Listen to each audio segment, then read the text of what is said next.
কিছু কিছু মানুষরূপী ভদ্রলোক বেশে শয়তান আশেপাশে থাকে। আমরা সেটা দেখেও না দেখার ভান করি। কারণ কি জানেন? আমরা মুখ খুলতে জানি না। আমরা কিছু বললেই ভাবি সেখানে ঝগড়া লাগবে, সেখানে ঝামেলা হবে। সো সেখানে কেন যাব?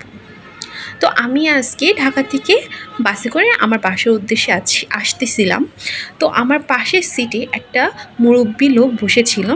উনি অনেকক্ষণ যাবৎ, আমি যতটুকু খেয়াল করলাম যে অনেকক্ষণ যাবৎ হচ্ছে উনি সামনের সিটে বসা মহিলার শরীরে টাচ করতেছিল। তো আমি আর উম কিছু বলতেও পারতেছিলাম না। কারণ হচ্ছে আমি বুঝতেছিলাম যে আমি কি বলবো। কারণ মহিলা নিজেই বুঝতেছিল না যে উনার শরীরে টাচ লাগতেছিল।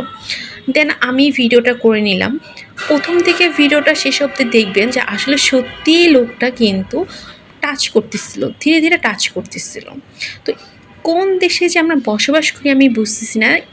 আমাদের দেশে একটা মেয়ে মানুষের সেফটি বলতে কিচ্ছু নেই।